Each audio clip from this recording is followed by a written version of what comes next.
Oficialmente agora está ao vivo. Então, pessoal, sejam bem-vindos à Live Expert. Hoje eu trouxe um convidado muito especial, que é o meu amigo Gilson Banin. Ele é ex-engenheiro Microsoft, foi um engenheiro sênior há 8 anos praticamente, né, Gilson? E eu trouxe ele aqui para a gente falar sobre data center definido por software com Windows Server 2016. Então, já deixa a palavra aí com o Gilson, para ele se apresentar aí e falar um pouco mais sobre o Gilson aí. Vamos lá, Gilson, obrigado pela participação. Massa. Todos me ouvem? Legal, te ouvindo. Ótimo. Guilherme, queria agradecer, obrigado pelo convite, é um prazer estar com você e com seus seguidores. Algumas pessoas provavelmente talvez devem me conhecer também. Eu talvez não esteja tão conectado com a comunidade hoje, mas eu, como fui MVP também há 10 anos atrás, fiquei 1 ano no programa, trabalhei, só que na época eu trabalhava com Exchange Server, então trabalhei muito com mensageria. Só que aí depois que eu entrei na Microsoft, acabei abordando e trabalhando com Windows Server, fiquei no time de serviço durante 8 anos como engenheiro de suporte, com Active Directory, Hyper-V. Plataforma em geral. Plataforma em geral, network, muito troubleshooting, porque o time de suporte trabalha muito com resolução de problema. E nos últimos 2 anos com Azure, fiquei no time de serviço também, e agora mudei, eu não sou mais PFE, estou no time de pré-vendas técnicas da Microsoft agora, focado em segurança da informação. Então, se tiver algum projeto de segurança que envolva o serviço da nuvem da Microsoft, 365, o MS também, pode contar comigo. Mas o assunto de hoje a gente vai voltar realmente ao assunto principal, que é falar sobre data center e a evolução do data center, e também falar um pouco da minha experiência.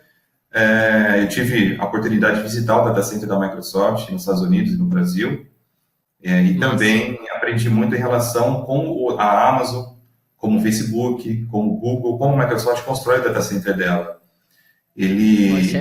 Cara, isso é interessantíssimo, poucas pessoas têm acesso.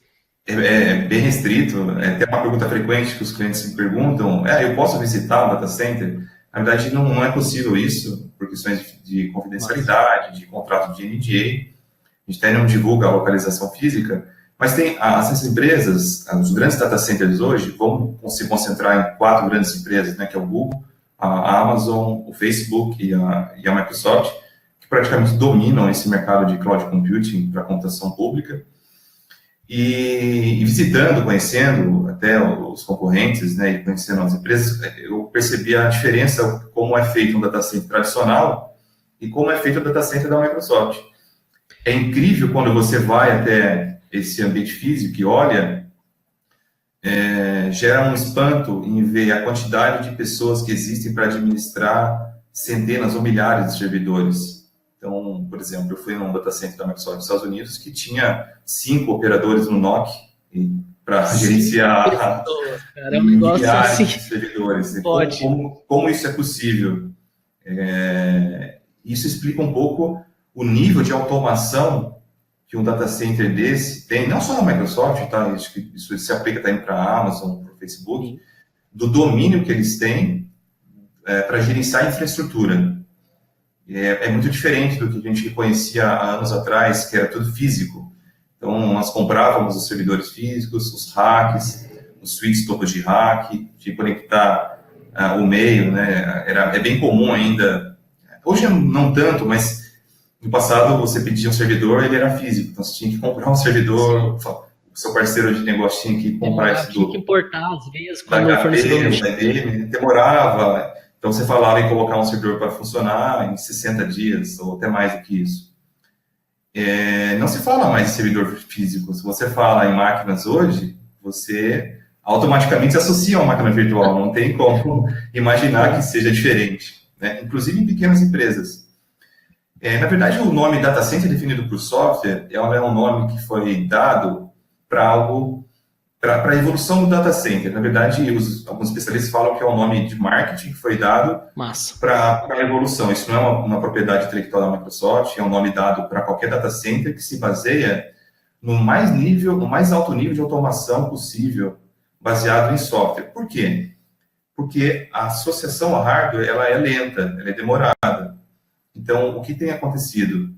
Toda a camada de abstração de computação, armazenamento de dados, redes e segurança Esses 4 componentes passaram a ser controlados não mais por hardware, e sim por software. Legal. Então, o data center por software... Qual que é a vantagem disso, Gilson? Explica um pouco melhor, porque tradicionalmente as pessoas estão acostumadas a comprar uma storage, está acostumada a comprar lá um dispositivo de rede, um servidor físico, HP, Dell, que seja o modelo do player. E o que muda com o software? O que o profissional, a empresa ganha tendo isso como software? E por que grandes empresas estão usando isso e outras não? Muito bem. Para explicar um pouco isso, a gente vai fazer a comparação primeiro com os 4 pilares, para explicar bem.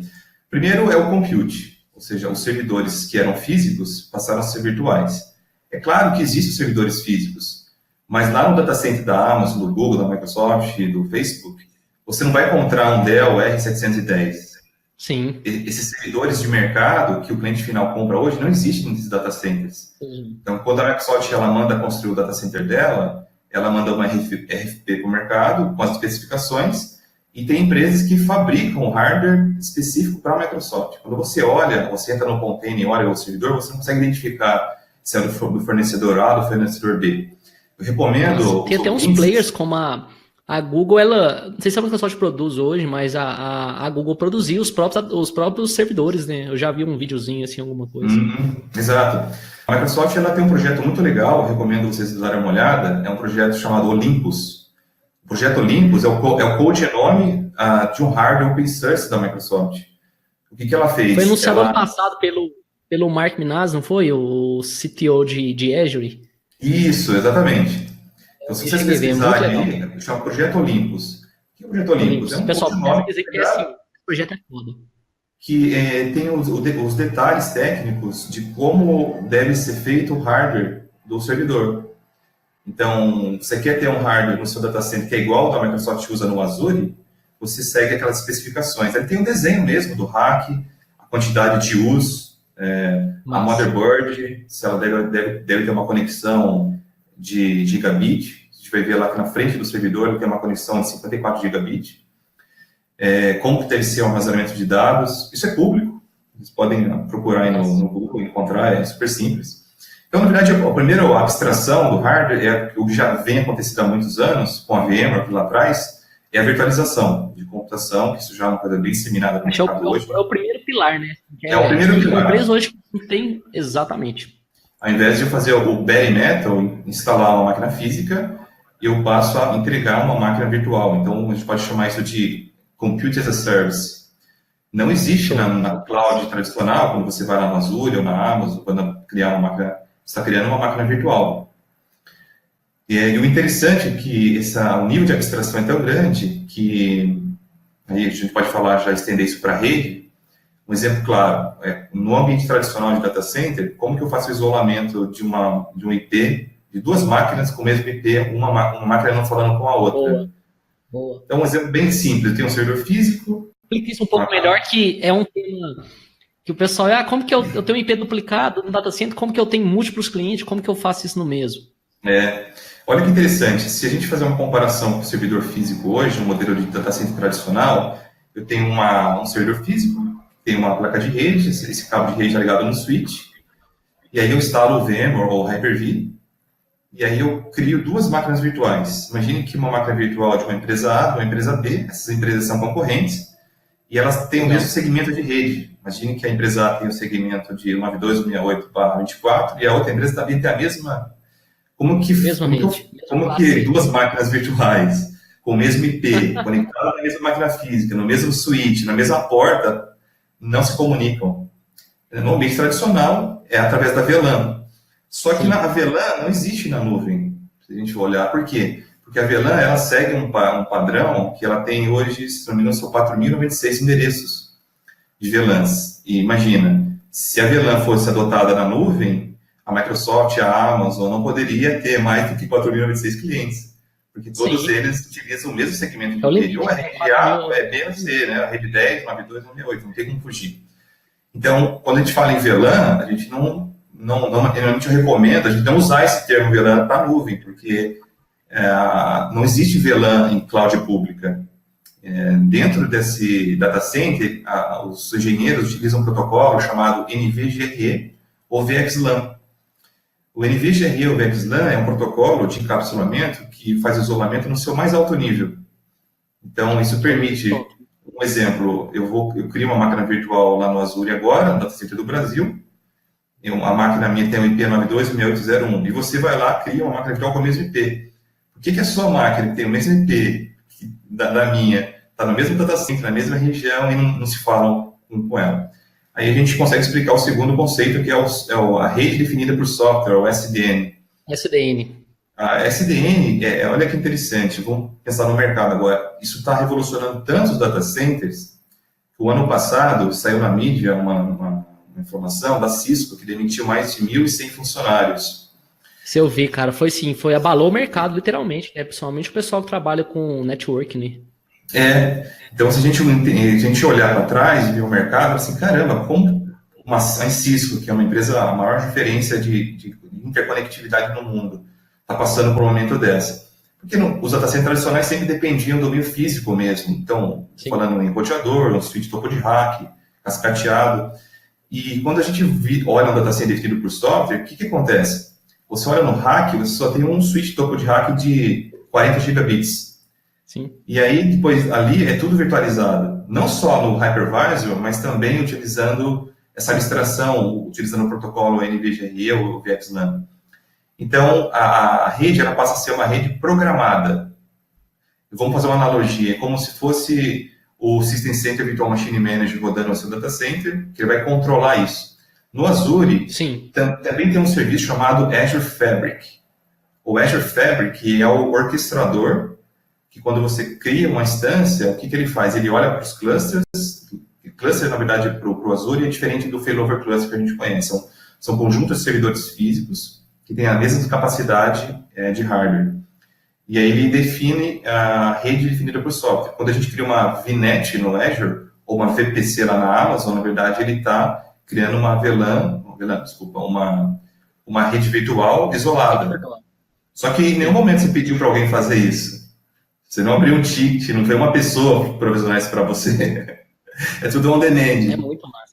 Então, isso é um exemplo de uma rede SDN que abstrai o meio físico. E o tenant, que é o cliente, o inquilino, tem total liberdade de provisionar o que ele quer lá. A gente expandindo agora, então a gente falou de compute. Isso aí que o Gilson falou, pessoal, é muito importante. Sim, o Gilson estava explicando quais é a diferença do ambiente tradicional. O ambiente tradicional, você tem lá o seu rack, seu switch core, que é a sua central ali, switch de acesso, distribuição. E quando você vai usar a mesma rede, você cria as VLANs, como o Gilson explicou. Aí você pode criar o limite de VLAN 4094, não é esse mesmo limite. E chega um momento, imagina a Microsoft se utilizasse VLAN. Primeiro, ele sobrecarregar o switch dela de topo, e sobrecarregar a carga altíssima e levar ele, e ter questão de broadcast, enfim, tem um negócio gigante. E o que o Gilson está explicando? Que o SDN veio justamente para descomplicar e facilitar isso e transformar isso em software. E qual que é a diferença? O Azure, ele não usa essa tecnologia que a gente conhece, como o cluster tradicional, ele utiliza outras tecnologias que são o Azure Fabric, que faz toda essa tecnologia por trás de inteligência e automatização, porque por isso que um data center enorme, gigante da Microsoft tem umas 5 pessoas operando, né? Isso, exatamente. É um exemplo do mais alto nível de automação possível. Então, me falando de computação, é uma VM rodando no hypervisor, rede é uma rede SDN, e aí vamos evoluir agora para armazenamento de dados. Então, armazenamento de dados, a maioria dos clientes que utiliza tradicional é o quê? Comprar um VMAX, por exemplo, da Dell EMC, um servidor da NetApp, que é um rack onde só tem disco. Isso também tem mudado. Quando nós falamos em armazenamento de dados vindo para o software, a replicação, a resiliência dos dados, que também dependia de uma controladora, não sei se é da sua época, Guilherme, mas no passado, antes da HP, era da Compaq, e lá na época tinha o Smart Start, que era um CD que você colocava nos servidores, a máquina rebutava, mas você tinha que fazer a configuração do array primeiro dos discos, utilizando uma controladora física. Eu sou novo, mas eu lembro dela, eu lembro mais ou menos disso. Isso é bem antigo, né? Isso já não existe mais, mas é um exemplo. E também hoje, ainda, a replicação entre storage depende normalmente de uma replicação que tem que ter o meio físico também conectado. O que a gente tem visto? Empresas como a Nutanix e outras empresas como a Microsoft, com a versão do Data Center, a versão Data Center do Windows Server 2016, a VMware também tem uma solução chamada vSAN, o Virtual SAN deles, que permite fazer um armazenamento de dados utilizando discos locais nos servidores, sem necessidade de ter uma controladora HBA para conectar a uma storage externa. Então, por quê? Porque a rede SAN, que é de fibra ótica, ela é uma rede extremamente confiável, porque, claro, você isola a rede de dados com a rede de Ethernet, mas é uma rede muito cara. Então, poucas empresas têm condições financeiras mesmo de ter uma rede dessa. Então, ela está ficando mais democrática. Então, imagine você ter um failover cluster de Hyper-V sem ter uma storage externa.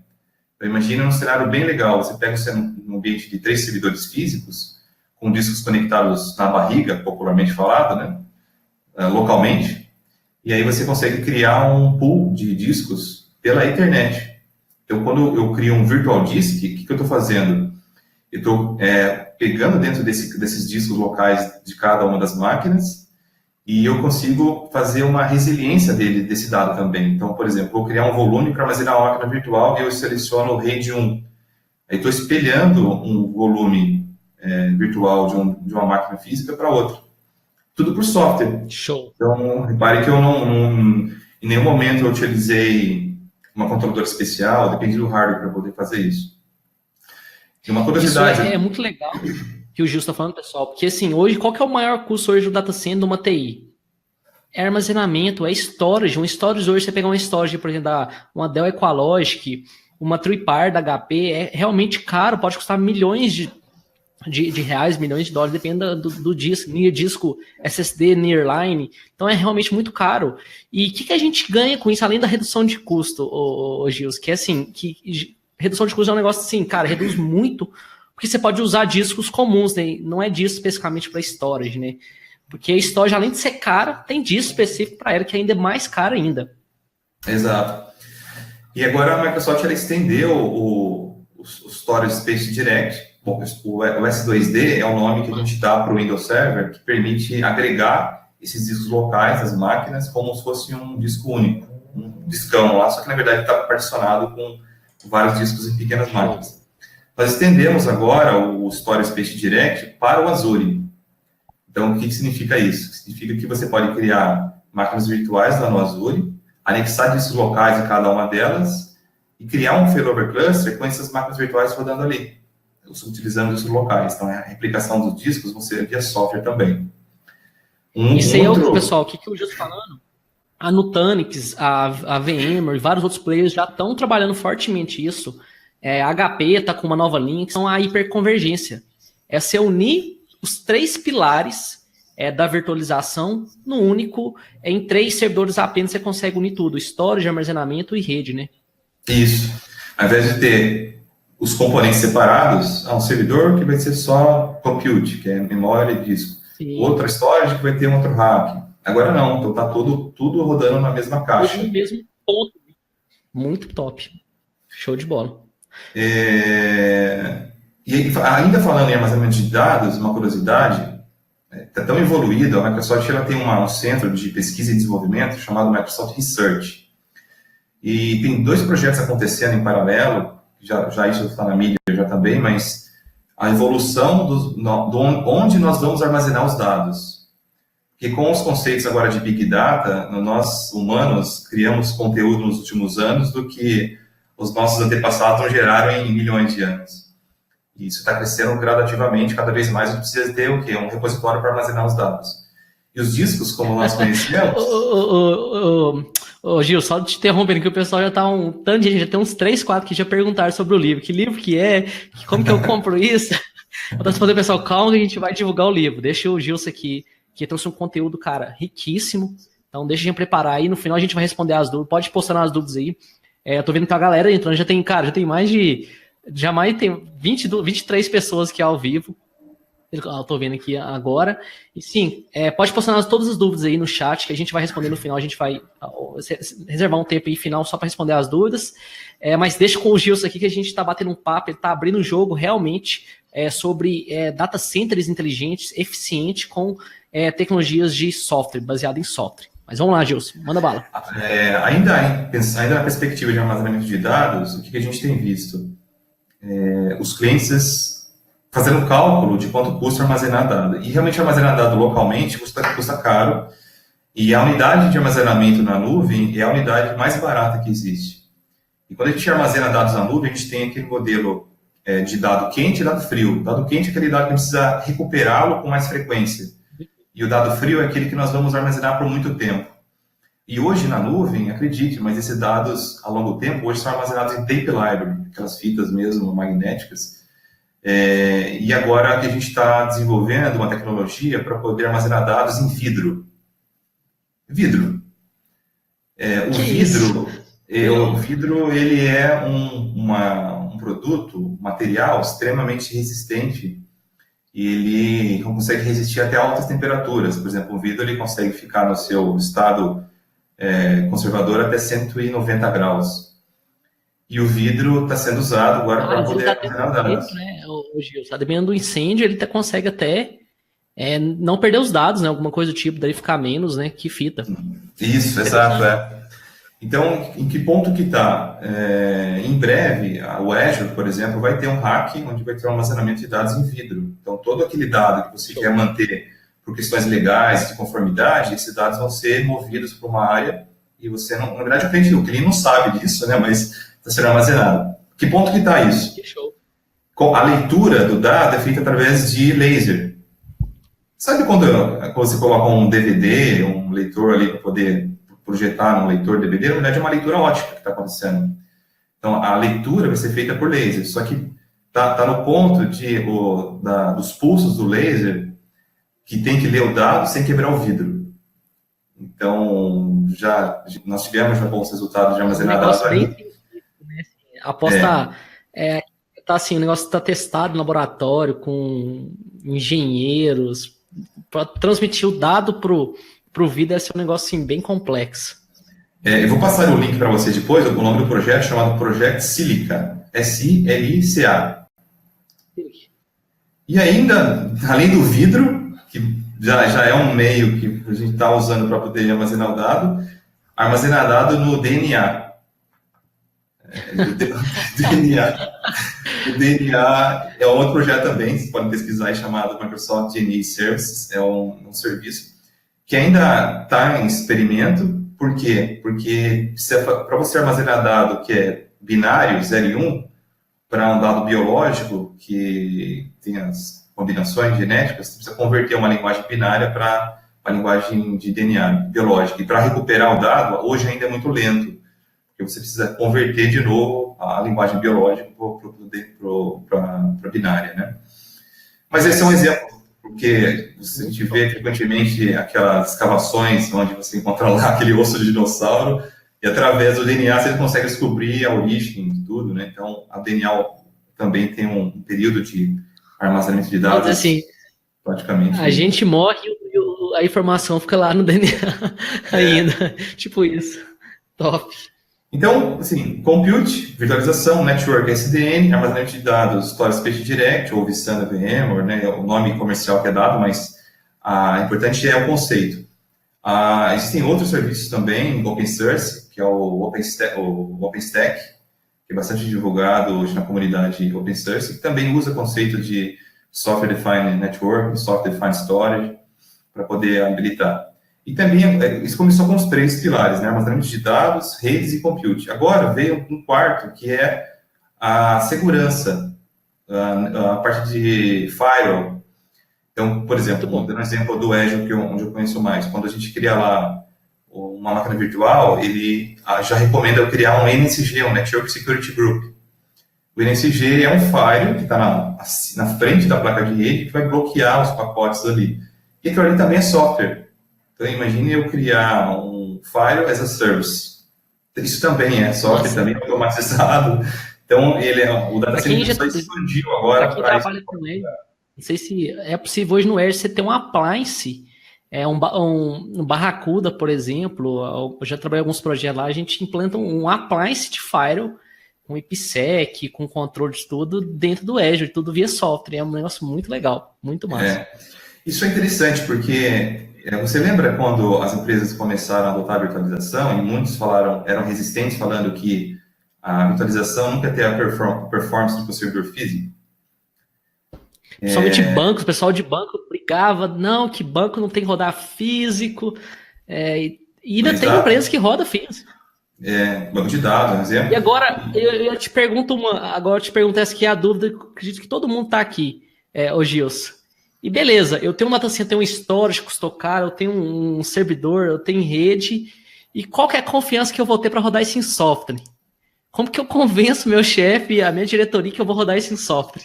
Eu sei que eu tenho N benefícios de automatização, de simplificação, de custo, mas como que eu coloco isso em software? Ainda mais Windows Server.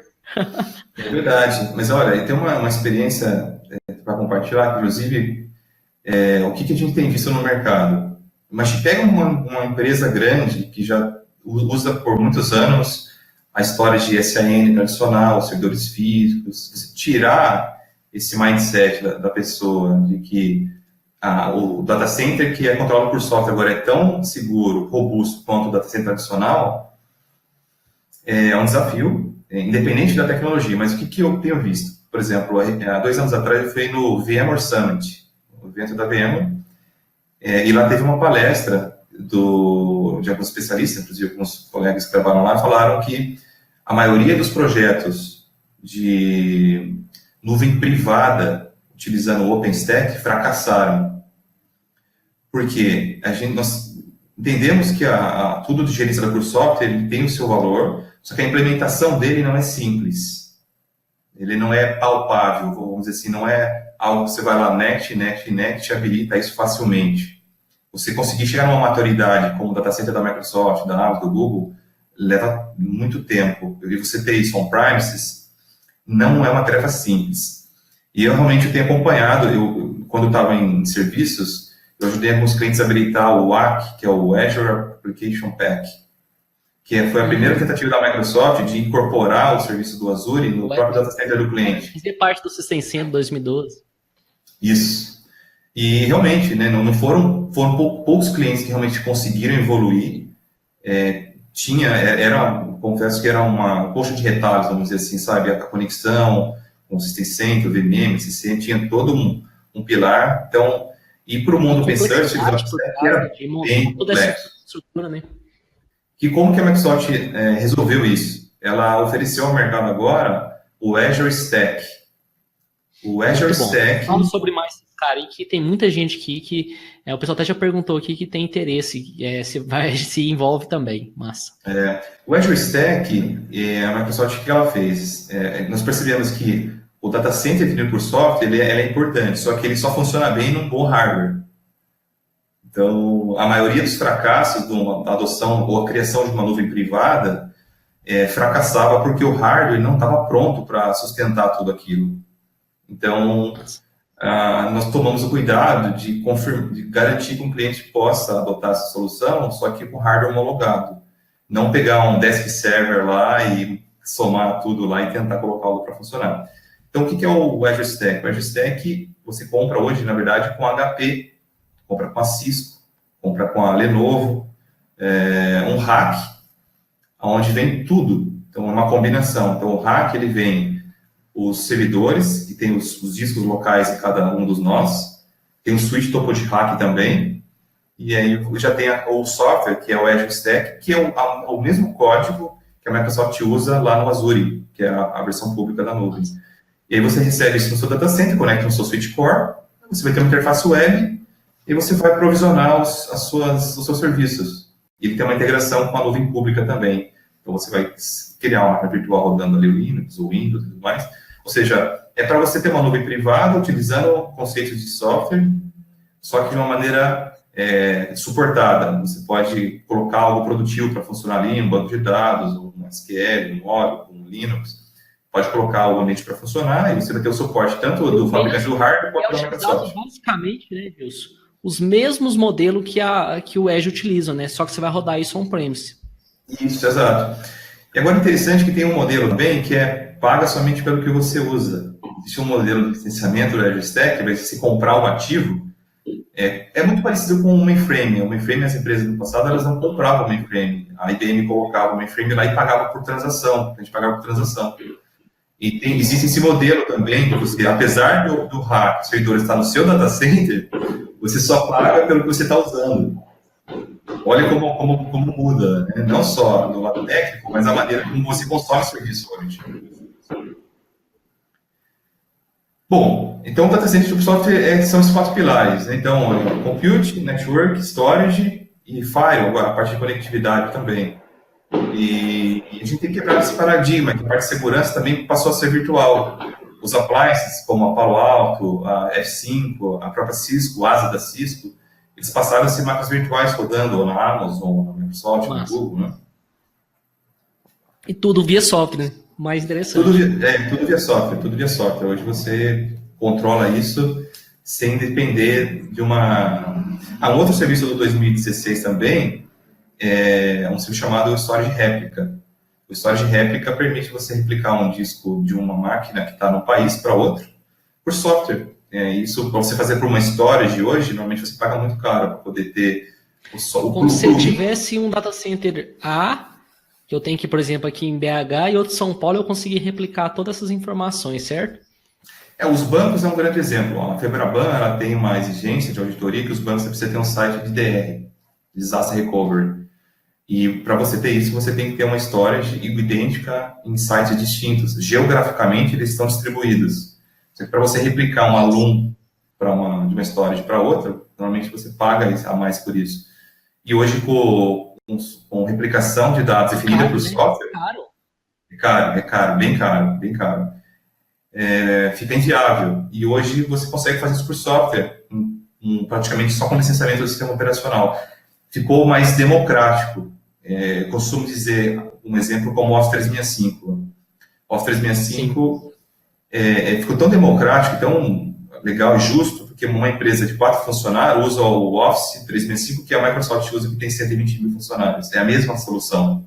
Né? Então, legal. Isso é bom. E antigamente a parte dele também só estava restrita a grandes empresas, cara. Tipo, um banco que tem uma empresa privada, que tem que ter uma alta redundância.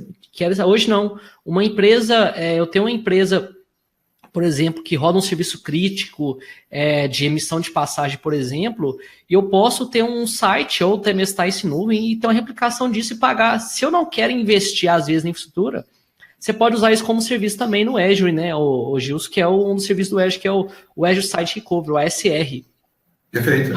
Que basicamente, ele é o framework da réplica, do Hyper-V réplica, storage, mas com por trás uma orquestração dele. Isso.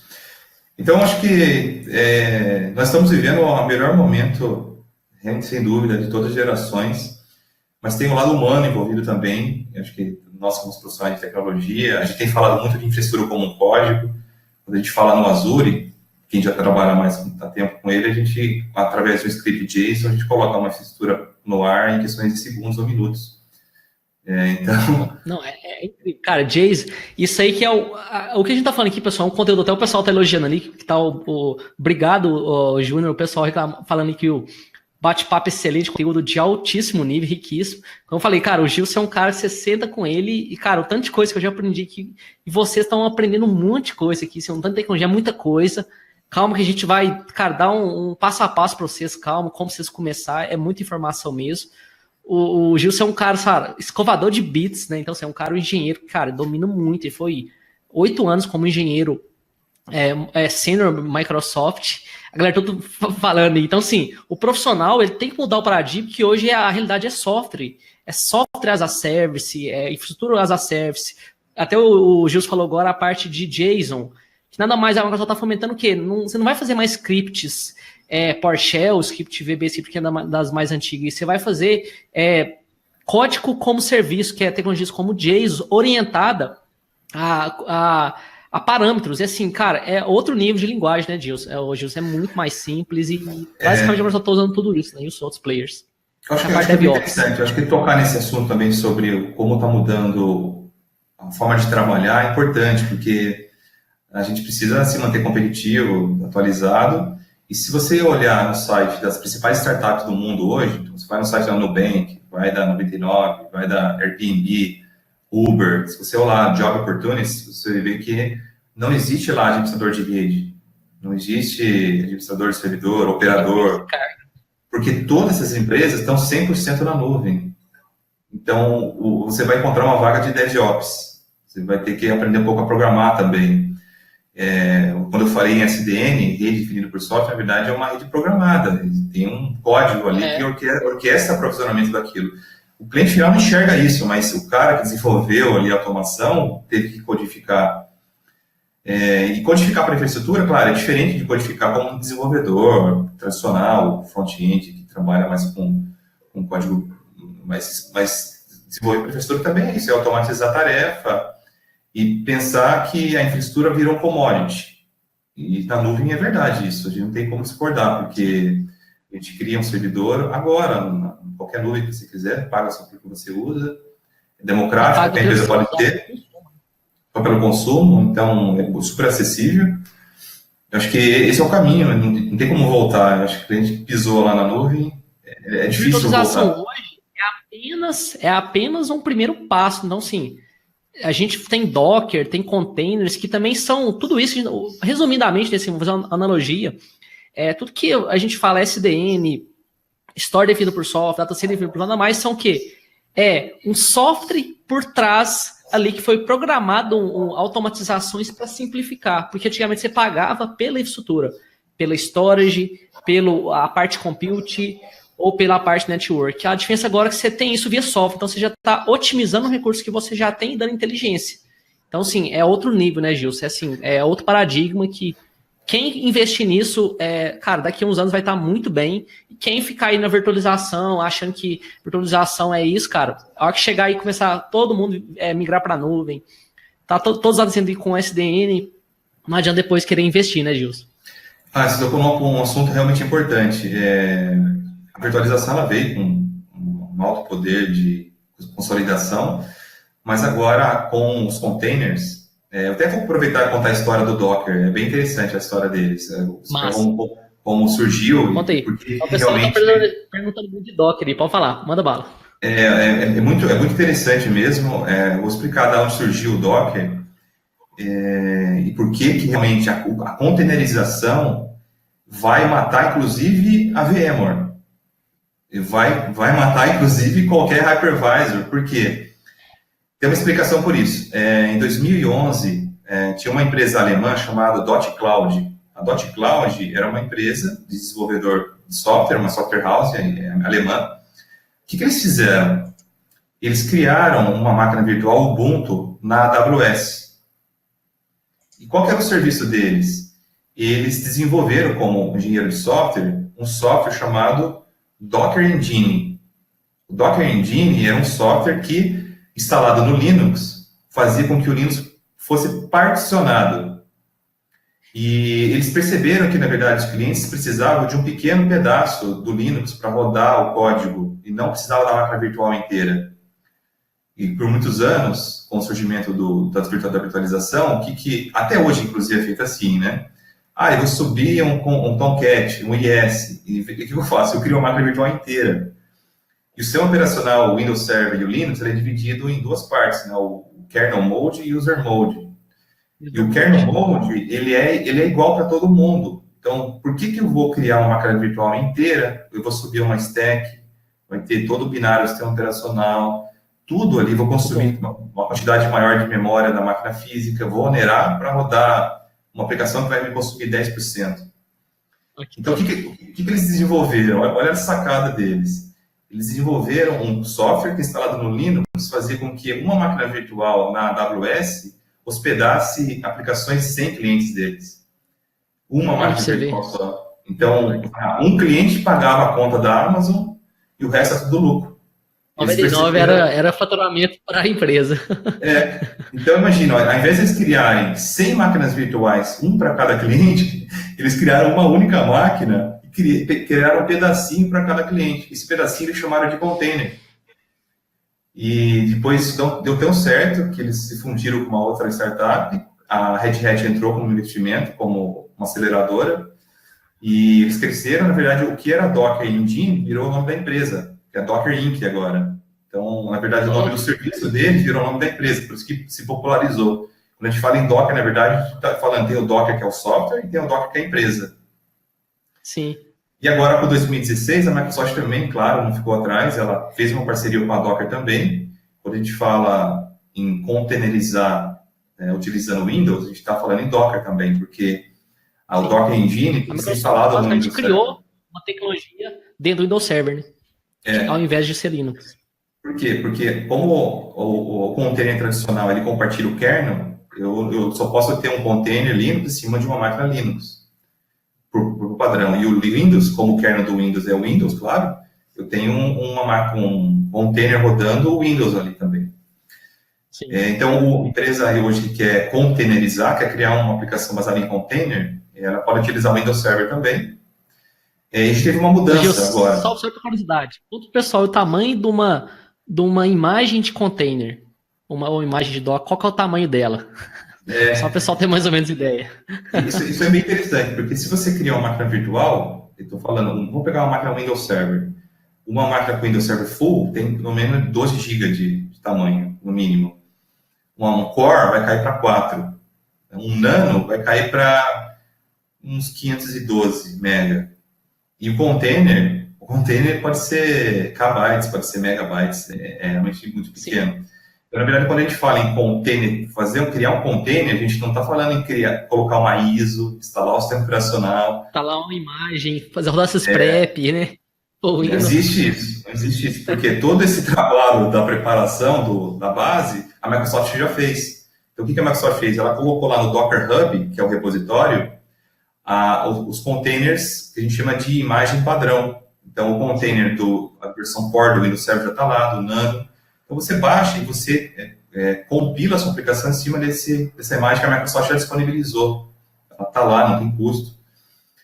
Então, container realmente vem, inclusive, para diminuir até a importância da virtualização como a gente conhece. É o mais alto nível, porque se a gente for olhar na prática, eu, você, as pessoas que estão nos ouvindo, todos nós temos um único propósito.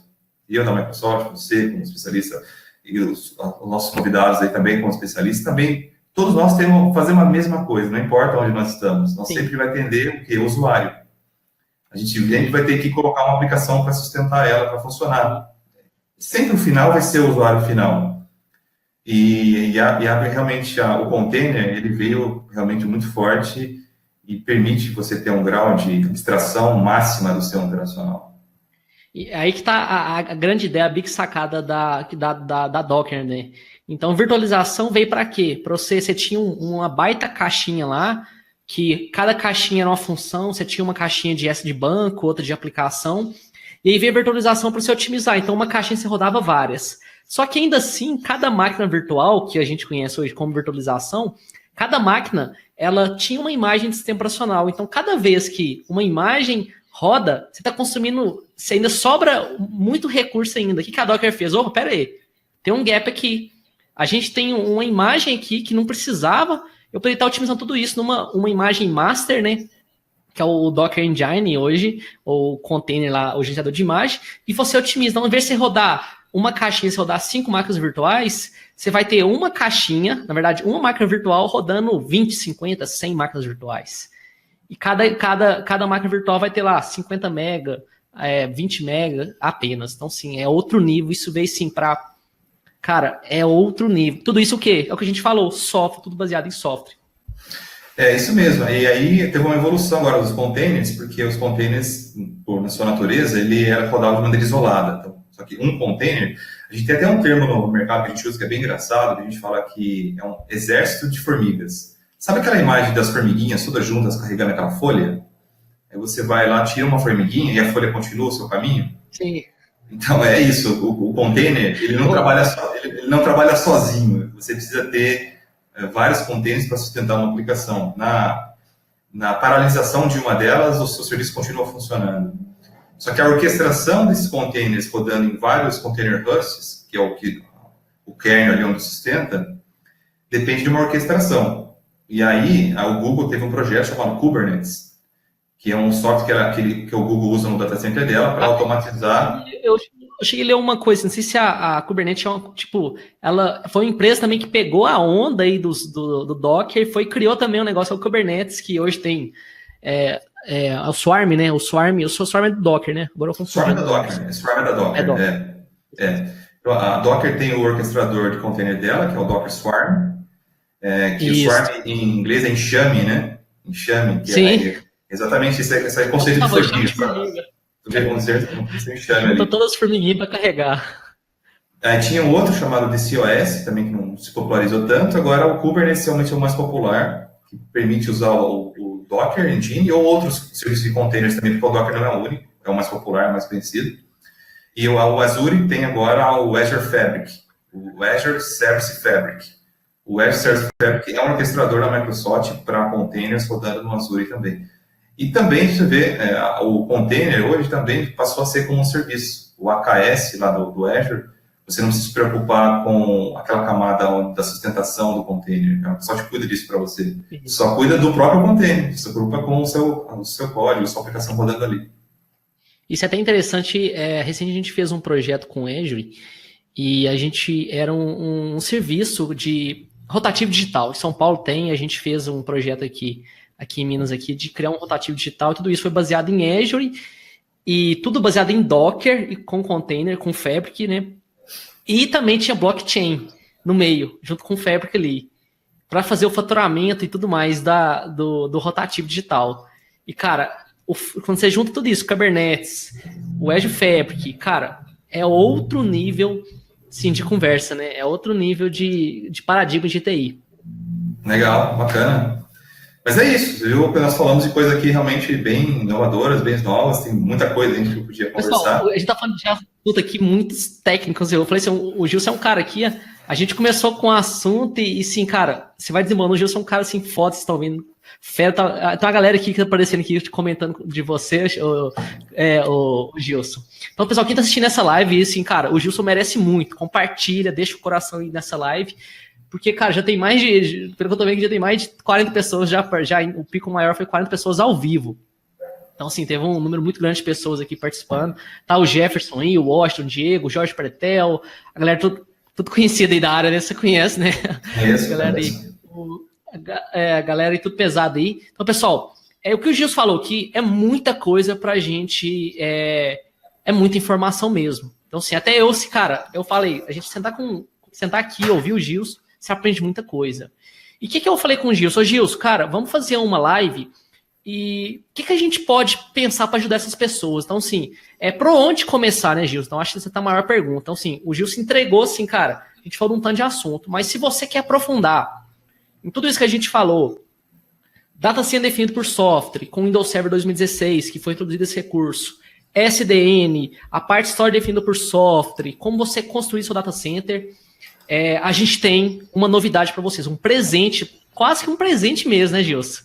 Para a galera que está participando com a gente, os profissionais de TI que querem ir para o próximo nível, aprender como Azure Stack. Então, sim, o Gilson, ele acabou de lançar há pouco tempo, né, o Gilson, um livro que ele compilou tudo isso, com toda a experiência dele, a experiência dele como engenheiro de campo, engenheiro PFE Microsoft, há mais de 8 anos. Ele compilou um livro, cara, em português, que é um negócio, difícil. Eu tenho um monte de livro em inglês. Hoje eu nem compro mais livro em inglês. Eu tô até batendo um papo com o Gilson aqui. Hoje, cara, livro em inglês eu só compro pelo Kindle. É muito mais simples. E o Gilson lançou um livro na Amazon e ele vai liberar para vocês, quiçá até de graça, né, Gilson? Não, a Amazon, para quem adquirir, né, te dá o Kindle Unlimited, né, ô Gilson? Que é praticamente de graça, né? Legal. Não tem conta da Amazon. Falar um pouquinho desse projeto. Massa, então agora eu vou soltar aí pro Gilson para ele falar do livro dele. Vou falar um pouquinho, acho que é legal, acho que até para quem pretende ser um autor, desenvolver um conteúdo, dizem que na vida você precisa atingir 3 objetivos. Escrever um livro, plantar uma árvore e ter um filho, né? Eu ainda não tenho filho, a árvore ainda não plantei também, eu quero plantar junto quando eu tiver um filho, mas eu já escrevi um livro. E eu, conversando com as pessoas, a maioria fala que escrever o livro dos 3 é o mais difícil. São os mais difíceis. Mas, assim, é interessante, porque eu trabalhei, né, suporte com Windows, escrevi na comunidade há muitos anos, e chega um momento que eu falei assim, poxa, se eu pegasse todos os artigos que eu já escrevi e colocasse, juntasse todos eles, já dava um livro. Eu falei, poxa, então por que Sim. não fazer isso de maneira oficial, né? Então eu tive uma disciplina de parar, me programar, falei com a minha esposa, falei, olha, eu vou... No livro ser tudo, extenso. É, bom, a esposa extenso, ficou nervosa. tem que negociar. Quando você tem, né, com a vida compartilhada, você precisa negociar com as pessoas que gostam de você para poder dedicar tempo, porque é o ativo mais precioso que a gente tem hoje no mundo. O que falta é tempo. E é precioso realmente o tempo das pessoas, quando você, inclusive, chama para conversar, ter a atenção delas. Aí eu dediquei, foram 9 meses escrevendo o livro. 9 meses? Nossa, você não tinha me comentado, bastante tempo. Um 9 ano, meses. praticamente.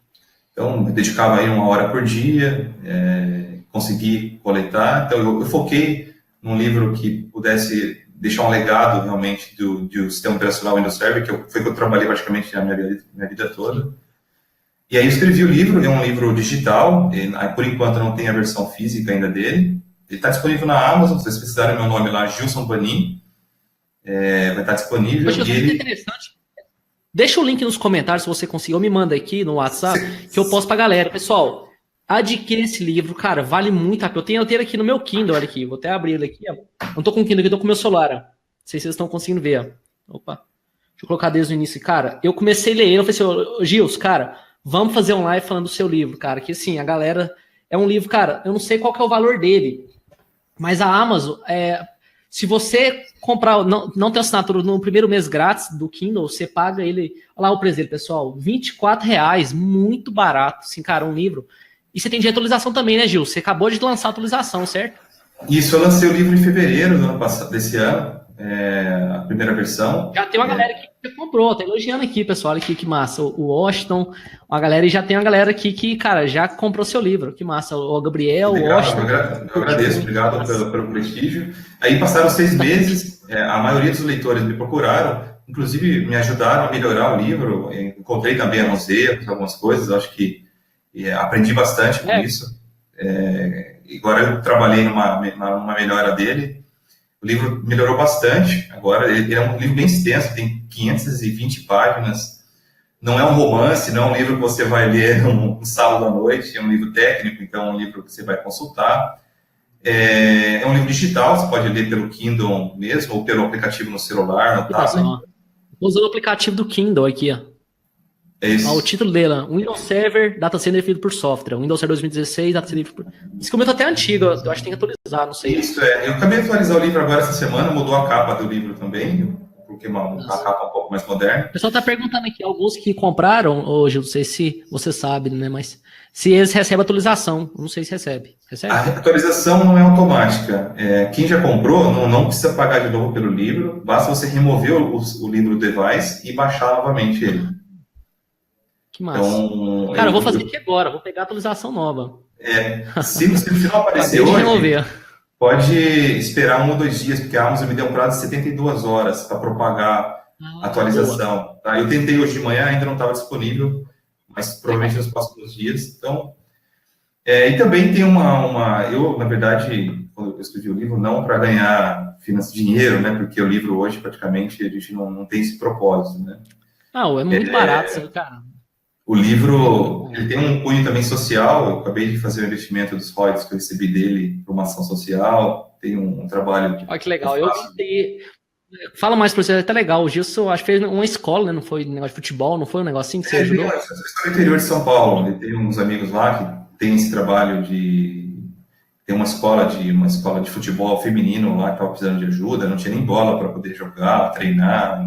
Olha que legal. E estava passando dificuldade, um amigo me procurou, falei, esse é um maior prazer em poder te ajudar. Ele me mandou a foto das meninas, com o uniforme que eu mandei, com as bolas, eu fiquei bem... Top. Eu vi essa imagem, top. Um resultado assim, bem consegui postar imagem só para a galera ver aí, ó.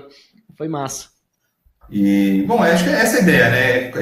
Concretizar um projeto, materializar mesmo um livro. É um legado, né, o Gilson? Assim, cara, gosto de falar, é um legado. O Gilson poderia... Ele dedicou 9 meses. Cara, o Gilson, cá pra nós, ganha muito bem, trabalha na Microsoft, um profissional super, cara, conhece muito, é um profissional de destaque, cresceu dentro da Microsoft hoje, tá desligando um pouco da parte técnica para ir trabalhar com pré-vendas. Cara, ele dedicar 9 meses do tempo dele para escrever um livro, e um livro, cara, que é super barato, um preço, assim, muito acessível, ainda ajudando, assim, cara, do dia que ele tá ganhando, tá ajudando na escola. Então, assim, cara, vale muito a pena. O Gilson, cara, conhecer ele. Acho que o Gilson, você nem sabe, né, Gilson? Acho que eu conheci pela primeira vez, acho que foi no TechR 2011, cara, numa palestra sua. 2011. E eu tava começando a trabalhar com virtualização, eu assisti sua palestra, uma semana depois ou 2, eu passei na prova 70659, logo depois, eu já tava com ela marcada. Aí foi uma aula de, não sei se você lembra, de troubleshooting. Tava eu, o Rafael, tava eu e o Bernardo, a gente tava preparando, o Rafael também tava preparando, a gente fez, cara, a prova, eu passei, fiquei feliz, você fez uma aula de troubleshoot. Cara, o Gilson é um cara, assim, escova bits, cara, troubleshoot, ele é um cara, assim, sensacional, e não só um profissional, e com, cara, um instrutor, foi muito tempo que você foi instrutor, né, Gil? O cara, assim, dá pra ver que o cara é muito bom, cara. E sim, vale, eu vou deixar o link aqui, pessoal, pra vocês adquirirem o livro, vou até pegar aqui a Gilson. Só pesquisar na Amazon.com.br, Gilson Banin, meu nome, vai ter o livro lá, Aqui, ó. Eu peguei o link direto aqui, ó, tá. Que eu já passo pro pessoal ir adquirir. E aí, pessoal, quem assinar pelo Kindle, né, no link não paga nada, né, Gilson? Isso, quem assina o Kindle Unlimited, o Kindle Unlimited, que quem não conhece, é como se fosse o Netflix. Você paga uma assinatura para a Amazon por mês, você tem acesso a vários livros para você ler lá, e o meu livro está nesse programa do Kindle Unlimited. Então, se você já paga assinatura para a Amazon, você não precisa comprar meu livro, você vai ler ele baseado na assinatura que você já paga lá, né?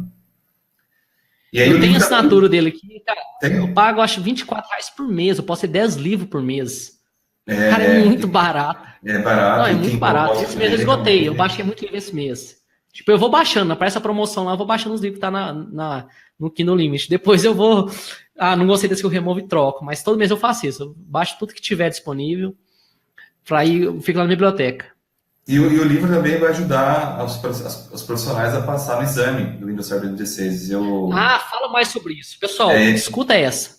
Olha que apresentaço. Inicialmente não tinha esse o propósito, era para falar de Windows Server em geral, mas todo mundo, poxa, será que eu poderia utilizar o seu livro para fazer o exame? Eu pensei bem e falei, por que não, né? Aí o que eu fiz? Eu adaptei o livro, realmente escrevi muitos capítulos, pensando em ajudar para quem quer fazer a sua primeira prova de certificação, quem quer conhecer mais o Windows Server. Então, nessa edição que eu atualizei essa semana, vai ter lá todo o conteúdo da prova 70, 740 e a 741. Então, tudo que é sobre computação... Aqui, pessoal, para quem é o prefácio do livro, eu estou até vendo aqui, na atualização, né? Foi o Fábio Hara que escreveu, que o Fábio Hara também é um super amigo nosso, em comum, né? Quase todo mundo conhece ele. E foi o Fábio que fez o prefácio do livro do Gilson. Cara, você vai comprar um livro e vai ter todo o simulado para você que quer tirar o MCCA 2016, né? Até que você for que tá na K70, 740, que é a primeira prova, né? E a 441, né? Você tem a 440 e a de networking agora. Então tem... E eu coloquei agora a versão online do simulado também, porque antes tinha que ler e estava só escrito ali as questões, né? Agora eu coloquei um QR Code no livro, você pode escanear e fazer online o simulado agora. Pelo celular eu li. Pelo celular. Top. Tem 119 questões para a primeira prova e 95 para a segunda. Ô Gilson, só explica o pessoal, o que o pessoal está perguntando aqui, são quantos capítulos livros, só para o pessoal ter noção, que alguns estão perguntando aqui. São 13 capítulos. O capítulo 1 é sobre instalação do Windows Server em ambiente físico e virtual, licenciamento também. O capítulo 2, soluções de armazenamento de dados. O capítulo 3, sobre Hyper-V, virtualização. Capítulo 4, containers. Container e Docker, olha que legal, pessoal. Que a gente falou que tudo a gente foi na live hoje. Os 4 passos, os 4 pilares que a gente falou tá aqui no livro. O capítulo 5 é sobre alta disponibilidade, cluster de alta disponibilidade, NLB. O capítulo 6 sobre monitoramento de Windows Server, performance. O capítulo 1 ao 6 é para o exame 70-740.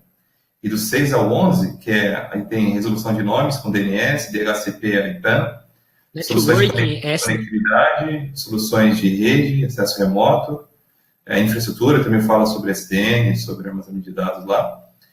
E aí tem a parte de identidade e segurança. A parte de identidade que cobre sobre Active Directory e ADFS, e na próxima atualização vou falar sobre outros serviços também de identidade para deixar... O legal, pessoal, o Gilson é um cara, vamos dizer assim, Cara, o escovador de Python, ele deixa os scripts prontinho aqui, ó. Vocês não vão ter que fazer passo a passo, ele deixou todo o script pronto. Por exemplo, esse aqui foi, eu tava passando o olho, lendo ele, eu até mandei pro Gilson, a parte de SDN. Então tem todos, olha lá, todos os scripts aqui, ó. Tem até o repositório que você colocou também online, né, o Gilson, pra galera. Coloquei no GitHub. Então, o script do PowerShell, PS1, tá tudo lá, todos os exemplos do livro tá público também, só baixar, utilizar. Olha aqui, eu parei nesse capítulo aqui, eu tava passando o olho a parte de o Network Fabric. Network Controller.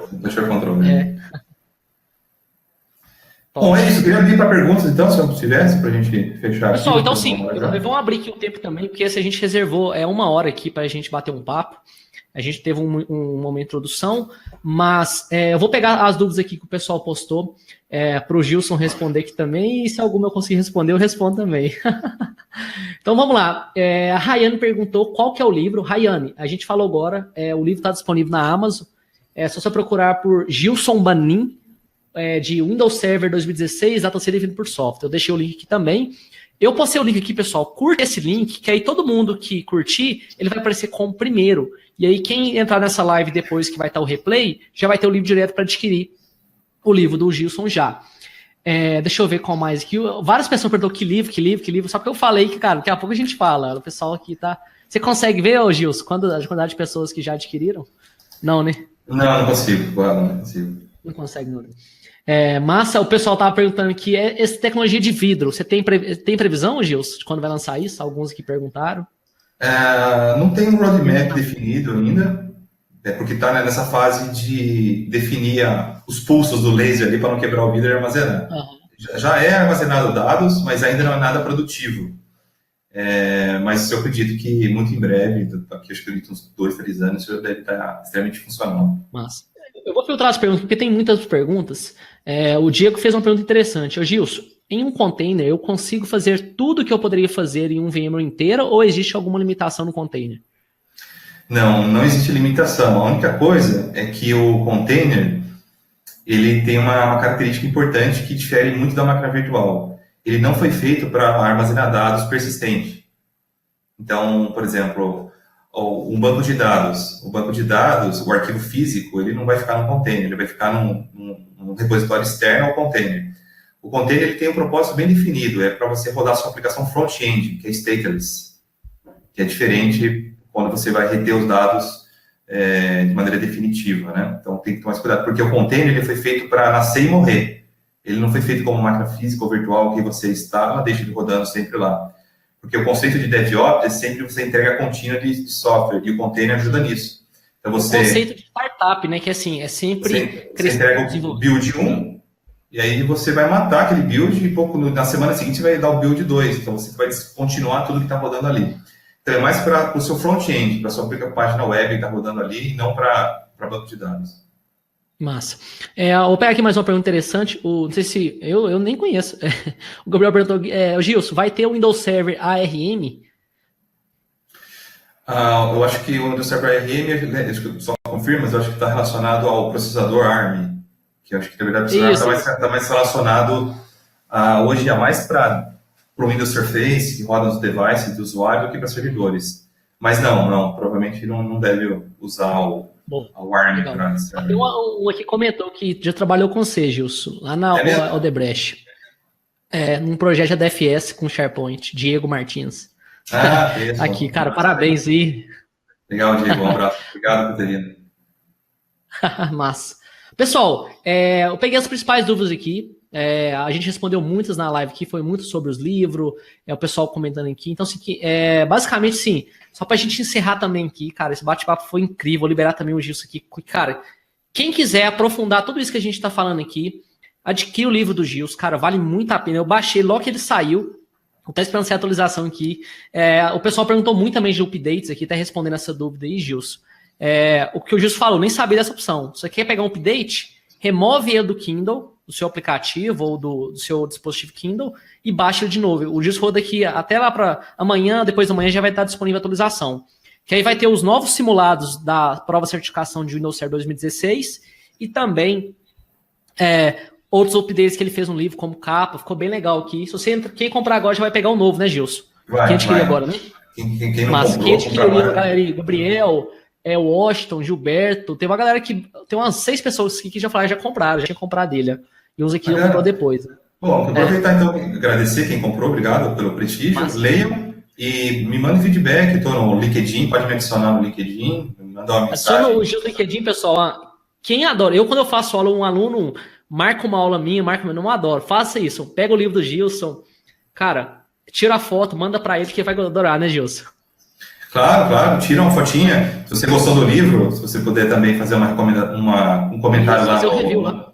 o review na Amazon, né? Coloca a estrela lá, faz o comentário, isso ajuda também a divulgar o livro. Pessoal, basicamente o que a gente falou aqui, eu até falei com o Gilson, cara, vamos tentar resumir assim o mais breve possível. Acabou que a gente estender um pouco mais, que a gente falou os 4 pilares essenciais, né?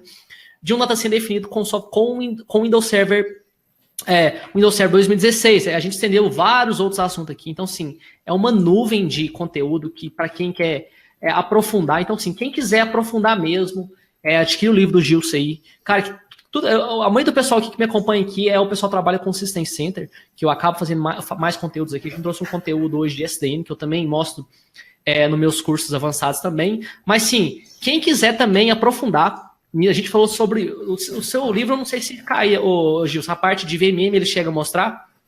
Eu Não, não cheguei a VMM ver não, eu a não parte do abordo Virtual VMM. Machine Manager. Eu comento sobre SDN que o Eu não sei se VMM cai. é a principal ferramenta para facilitar a gestão disso, mas eu não abordo o VMM no livro. Ah, legal. Então, quem quiser conhecer um pouco mais de VMM, eu vou fazer uma aula também gratuita, fica aí o convite para vocês, vou até postar o link aí, que eu vou falar também sobre como criar um data center definido por software com o System Center. É possível você criar quase tudo com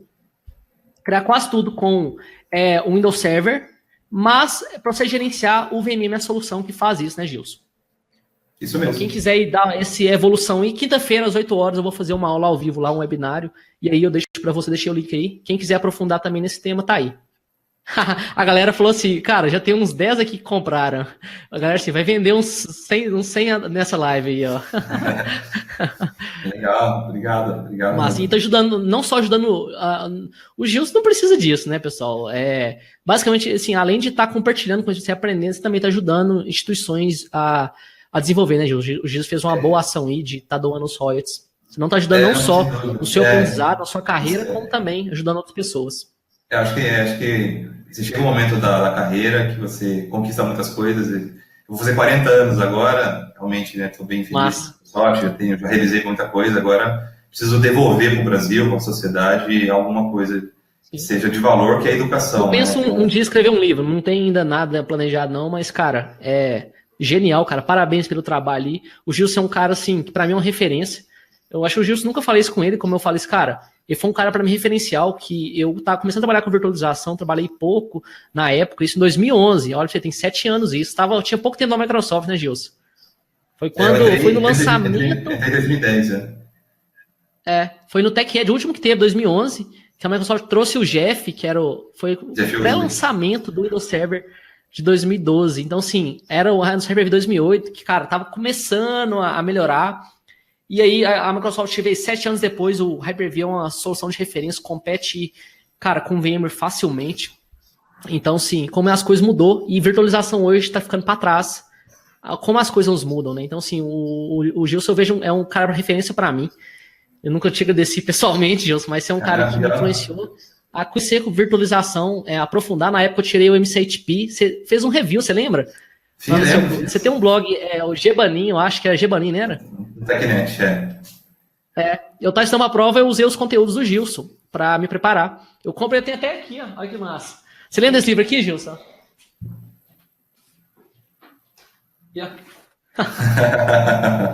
Lembro sim. E na época eu estava preparando para o MC7P de Virtualization Administrator. Cara, a palestra do que eu estudei do Gilson no TechEd me ajudou muito. Eu consegui ser aprovado e me desenvolvi, conheci System Center e, graças a Deus, me ajudou. Então, assim, obrigado também, você me influenciou bastante. Foi bom. Eu dei aula na Casoluxo também, antes de trabalhar na Microsoft, né? Durante 5 anos lá. Eu dei isso como MCT na época, não sou mais, mas eu dei muitas aulas, formei muita gente. A maioria dos meus alunos viraram meus amigos e todos eles estão muito bem hoje. Cara, fantástico. Fico feliz de saber que todos que, de certa forma, trabalharam comigo, ou se tiveram aula comigo. Não, cara, é incrível, Gilson. Cara, Cresceram, parabéns aí novamente pelo trabalho.